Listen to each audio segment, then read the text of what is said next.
할렐루야. 오늘도 하나님 안에서 은혜 받을 말씀입니다. 같이 은혜 받을 말씀은 계속해서 사도행전 20장입니다. 사도행전 20장 36절 말씀부터 38절 말씀, 36절 말씀부터 38절 말씀 한 절씩 읽으면서 같이 또 은혜를 나누겠습니다. 시작.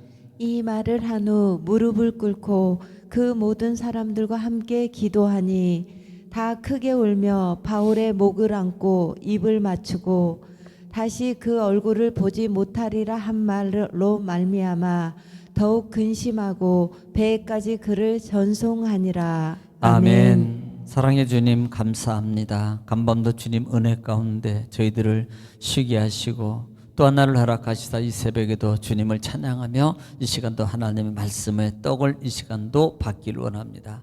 말씀은 하나님이시요, 말씀은 예수님이시며, 말씀은 성령님이시며, 말씀은 지혜요 능력이요 치유요 응답이요 축복이오니 이 시간도 하나님의 말씀의 큰 권세를 하나님 생명의 능력을 통해서 저희들에게 베풀어 주시옵소서. 함께 하심을 주님 감사하며 예수님의 이름으로 기도 올려옵나이다. 아멘.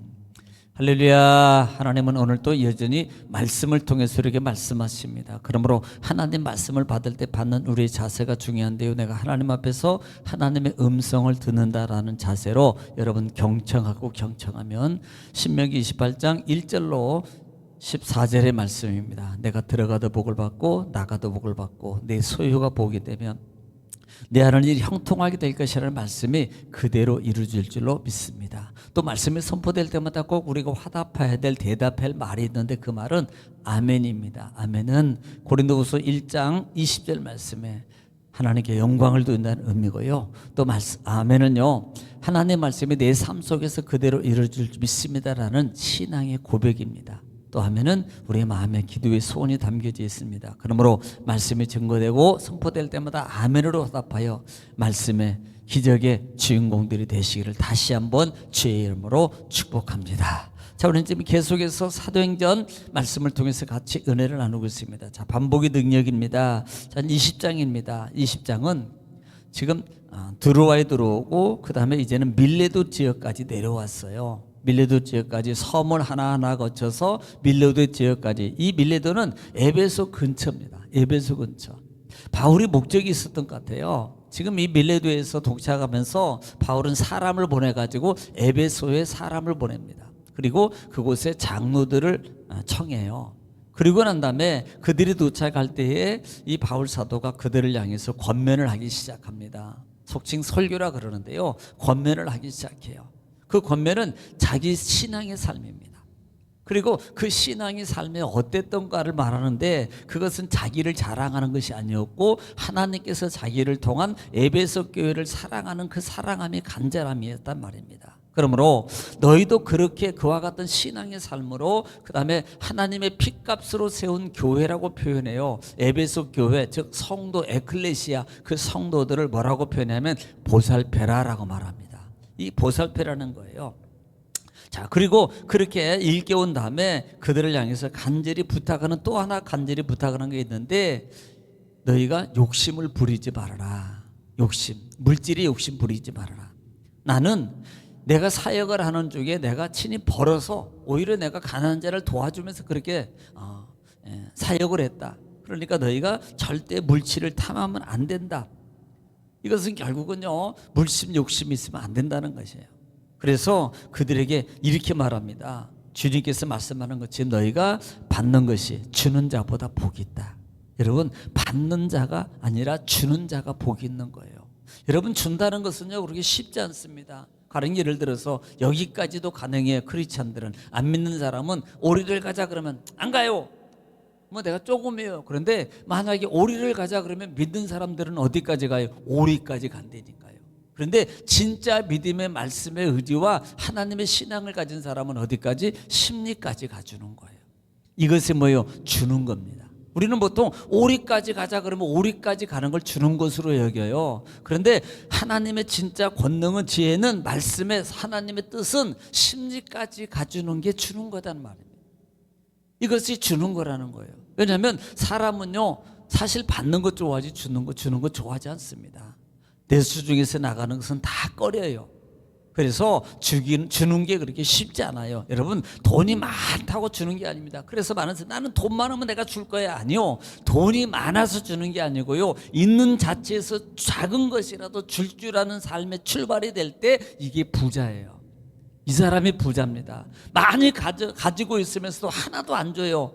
이것은요, 부자가 아니에요. 가난한 사람이지.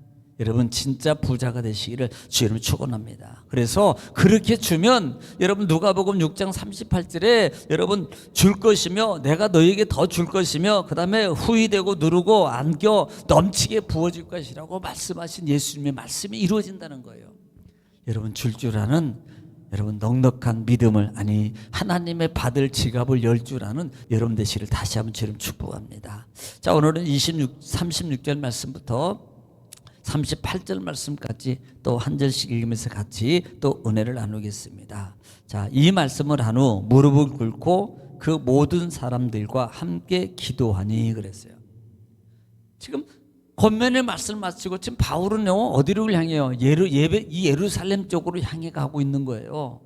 예루살렘 쪽으로. 그런데 지금 이 밀레도 들려서 장로들에게 이제는 권면하고 그 다음에 이들이 말을 마치고 떠나기 전에 같이 무릎을 꿇고 함께 기도하라고 그랬어요. 여러분, 원래 유대인들은요, 무릎 꿇고 기도 안 합니다. 이 유대인들의 기도 습성은요, 서서, 일반적으로 다 서서 하늘을 우러서, 보통 이렇게 이제 표현이 이런 표정이죠. 주여 할렐루야 막 이렇게 기도하는 겁니다. 이렇게 기도하는 것이 유대인들의 그 기도의 습성입니다. 그런데 오늘 이들은요, 무릎을 꿇고 그들과 같이 함께 무릎을 꿇고 기도한다는 이 모습은 간절한 자세입니다. 간절한 자세예요. 여러분, 마치 우리는 보통 누가복음 18장 11절 부분에 보면은 죄인과 그 다음에 세리의 기도의 표현입니다. 예수님께서 비유로 말하는데 누구 기도를 받으시냐라는 부분을 얘기해요. 그래서 누가복음 18장 11절 말씀 여러분 한번 좀 들어보시기 바랍니다. 11절 말씀 다 같이 시작. 바리새인은 서서 따로 기도하여 이르되 하나님이여, 나는 다른 사람들 곧 토색, 불의, 간음을 하는 자들과 같지 아니하고 이 세리와도 같지 아니함을 감사하나이다. 예, 바리새인이 지금 세리에 기도하는, 세리는 감히 기도 못 들고요, 나는 죄인입니다, 하늘도 못 대고 땅을 머리를 대고 그냥 그렇게 기도하고 있는데, 이 바리새인은 세리를 보면서 나는 저 사람처럼 기도 안 합니다. 어서 서서 기도하여 이르되라고 해요. 이들의 습성은 서서 기도하는 거예요. 그런데 오늘 이들은 무릎을 꿇고 기도하는 겁니다. 이게 간절함이에요. 여러분, 이 간절함 마태복음 26장에서 있어요. 예수님께서 여러분 마지막 산상 기도를 통해서 이루실 때 마태복음 26장 39절 말씀입니다. 39절 말씀 한번 좀 들어보시기 바랍니다. 39절 시작. 조금 나아가서 얼굴을 땅에 대시고, 자, 얼굴을 땅에 대시고 엎드려서 기도하여 이르시되 네. 내 아버지여, 만일 할만하시거든 이 잔을 내게서 지나가게 하옵소서. 그러나 나의 원대로 마시옵고 아버지의 원대로 하옵소서 하시고. 자, 지금 예수님께서 기도하시는 그 기도의 모습은 엎드리고 머리를 땅에 대고 엎드리고 머리를 땅에 대고, 이 기도의 모습 뭐예요? 하나님 앞에 간절함으로 절대적으로 기도하고 있는 겁니다. 십자가의 고난을 앞두고 죽음을 앞두고 지금 예수님이 기도하는 거예요. 이들의 기도는 그렇게 그 영혼을 사랑하는 마음, 그 에베소 교회 그 영혼을 간절히 사명을 감당하기 위한 그와 같은 마음을 가지고 그들이 혼연일체가 되어서요, 간절함으로 하나님께 기도하고 있다는 사실입니다. 37절 말씀입니다. 37절 말씀. 다 크게 울며 바울의 목을 안고 입을 맞추고 그랬어요. 사실 목을 안고 입을 맞추는 게 일반적인 인사 방법입니다. 근데 이런 인사 방법이 아니고요, 여기에서는 이별을 하는 거예요. 이별. 지금 아쉬움입니다.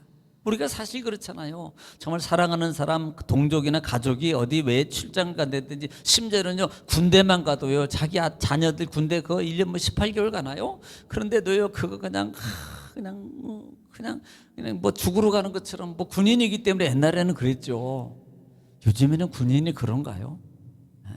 그런데도 그냥 아쉬워서. 그러니까 그러니까 이들의 사랑의 공동체가 영혼의 사랑과 믿음의 삶 속에서 말씀 가운데 정말 이들이 헤어지기 아쉬워서 그 사랑의 표현을 전적으로 표현하고 있는 거예요. 그 표현이 바로 38절에 나오거든요. 자, 38 다시 얼굴을 보지 못하리라 한 말로 말미암아 더욱 근심하고 배에까지 전송하니라. 이유가 뭐예요? 지금 바울 사도가 이제는 너희가 내가 아무리 봐도 성령께서 나에게 앞으로 예루살렘에 가면 큰 고난이 기다리고 있는데 그 고난이 뭐예요? 붙들려 가지고 노마로 압송하는 겁니다. 노마로. 지금 그 고난이 있는 걸 바울은 아는 거예요. 그러니까 그 부분에 대해서 지금 말로 이제는 너희가 나를 다시는 못 볼 거야. 만약에 여러분 이렇게 해서 다시는 못 볼 거야, 여러분 가족이 다시는 나를 못 봅니다 라고 말할 때 그 말 자체만 해도 아마 통곡이 나올 거예요. 통곡이. 그로 말미암아 그들이 더 근심해요. 왜냐하면 신앙의 주초가 물론 보이지 않는 하나님입니다만은 그들에게서는 아직 어린아이 신앙이기 때문에 바울 사도가 그 신앙의 주초가 되어 있는 겁니다. 그래서 다시 못 본다고 그러니까요, 얼마나 사실 그러겠어요. 자기 스승이, 자기 부모가, 자기 형제가 만약에 그런다면요, 마치 그런 마음을 가져요. 그래서 그들이 심지어는 배까지 쫓아가면서 전송하는 거예요. 그 끝까지 쫓아가는 겁니다. 끝까지. 이게 바로 사랑의 공동체라는 거예요. 진정한 사명의 삶입니다. 우리가 오늘 말씀 20장 말씀 전반을 통해서 바울이 하나님을 바울이 에베소 교회를 사랑하는, 복음을 사랑하는 열정이 하나님의 마음을 가지고 그 바울 사도가 그들을 사랑했다는 말입니다. 그러면 오늘 우리도 마찬가지예요. 그래서 장로들에게 너희가 늘 깨어라는 말입니다. 일깨어서라는 말이 뭐라 그랬어요? 깨어 있어서라는 말입니다. 늘 우리가 신앙의 이 주파수가 늘 깨어 있어야 돼요. 아침에 예배 시간뿐만 아니라 특별히 예배 안 드릴 때도 순간순간마다 내가 하나님의 사람이지. 순간순간마다 하나님 말씀을 25년도 하나님 말씀을 한번 꺼내보고 순간순간마다 찬송을 들어보고 불러보고 순간순간마다 예서 기도하고. 간단하게 기도라는 게 별 기도 있습니까? 우리가 보통 기도하면 주여 하고 막 한 40분, 1시간, 막 2시간, 3시간, 그게 아니고요. 순간순간마다 여러분 우리가 우리 자신들을 위해서 하나님 나의 삶을 지켜주세요.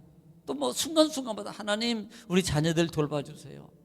하나님 순간순간 우리 운전대 붙잡아 주세요. 순간 우리 형제 환우 형제 하나님 고쳐주세요. 순간순간마다 이게 기도예요. 이런 기도가 사실 깨어있는 기도예요. 그렇게 하면요, 내 영적 주파수가 한 번 깨어있던 신앙의 삶이 2번 깨어있고 또 3번. 왜? 이게 습성이 되어버리는 거예요. 그렇게 되면요, 영적 삶이 됩니다. 그렇게 되면 영적 하나님의 음성이 들리고 영적 길이 보이고요, 영적 말씀의 역사가 일어나게 되어 있는 겁니다. 여러분 오늘도 이 말씀을 부여잡고 기도할 때 하나님께서 나에게 주신 말씀의 은혜가 무엇인가, 내가 무엇을 하기를 하나님 원하시는가, 여러분 보시면서 기도할 때 우리 나라 민족을 위해서 기도하고요, 더 나아가서는 여러분 가정과 자녀와 사업장과 직장을 위해서 이 시간에 기도할 때 하나님께서 응답해 줄 믿습니다. 우리 다 같이 주 한 번 통성으로 하나님께 간절히 기도하겠습니다. 우리 다 같이 기도합니다. 주여. 거룩하시고 자비로우신 아버지, 은혜와 사랑을 주님 감사합니다. 하나님께서 우리를